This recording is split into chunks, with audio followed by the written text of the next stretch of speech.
Hi friends, good morning.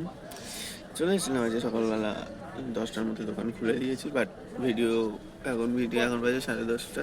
আধা ঘন্টা late হয়ে গেল ভিডিও করতে,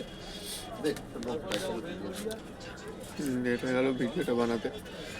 তার একটা কারণ হলো একটুখানি দোকানে কিছু কাজ ছিল, কাজ বাজগুলো করছিলাম, গোছালাম জিনিসপত্র, আর গোছালাম। শরীরটা এমনিতেও ভালো নেই, শরীরটা আজকে হয়েছে মোটামুটি। আজকেও বাজার ডাউন। সকাল থেকে বসে তো 50 টাকা মতো বিক্রি হয়েছে সকাল থেকে বসে। দেখা যাক বেলা বিকেলে বিক্রি হয়।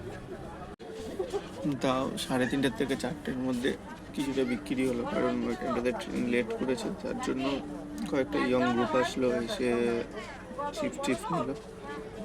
এই খুঁজছি, অন্য জায়গায় কাজ খুঁজছি, সাইডে বিজনেসটা চালাবো, বাট অন্য জায়গায় কাজ খুঁজছি। এখন বাজে 8টার মতো। এই হয়েছে প্রায় 1300-1400 টাকার মতো। আজকেও সেম 1300-1400 টাকার মতো বিক্রি করতে হয়েছে। কিছুক্ষণ আগে বাড়ি আসলাম, এখনো হিসাব টিসাব কিচ্ছু করা হয়নি। মোটামুটি আজকে প্রায় 1500 টাকার কাছাকাছি বিক্রি হয়েছে। সন্ধ্যাবেলার পর থেকে একটু বাজারটা উঠেছিল, তাও চলার মতো না। দেখা যাক কালকে কী হয়। কালকে শনিবারে বাজার আছে, প্রত্যেক শনিবারই তো ভালো বিক্রি হয়। কালকে দেখা যাক কী হয়। যদি আপনাদের ভিডিওটি ভালো লেগে থাকে তাহলে অবশ্যই লাইক করবেন, সাবস্ক্রাইব করবেন এবং শেয়ার করে দেবেন।